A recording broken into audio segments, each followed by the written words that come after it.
მართოთ მანქანა ეხლა ყურადღება დაფაზე აი საინტერესო რამეს გეტყვი უყურე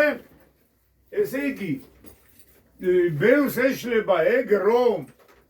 B კატეგორია რო აიღე შენ შეიძინე მაგალითად Mercedes-ი ჩას ხო დაფაზე ძალიან კარგი უყურე ჩემო კარგო შენა Mercedes-ე შეგიძლია მიაბა უკან მისაბმელი რომლის მასა არ უნდა აღემატებოდეს 750 კილოგრამს უყურე 750 კილოგრამი დაშვებულია შეგიძლია ასეთი მისაბმელი ამას ქვია პრინციპს რო ეძახიან დიახ ამას ქვია მსუბუქი მისაბმელი მსუბუქი რომელსაც არავითარი ეს B კატეგორიით იმართება მოყვარულის კატეგორიით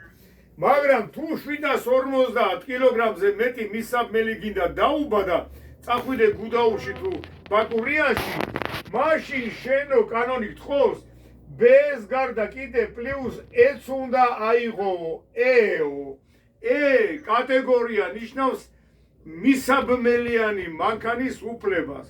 იგივე ვრცელდება მაგალითად კამაზზეც კამას აქვს C კატეგორია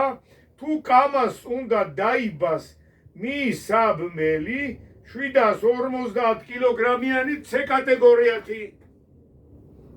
კმაყოფილდება მაგრამ თუ 750-ზე მეტი უნდა ჩაიბას მაშინ ამას უნდა გქონდეს C პლუს E კატეგორიაც E კატეგორია არის მსოფლიოში ყველგან მისაბმელის აღმნიშვნელი კატეგორია რადგანაც აქ ჩვენ გვეუბნება ბილეთში 750 კილოგრამსო მაშინ შენ 750 კილოგრამიანი მისაბმელის ტარების უფლება გაქვს თავისუფლად ამიტომ აქ არის პასუხი სწორი აქვს უფლება კარგია შემდეგი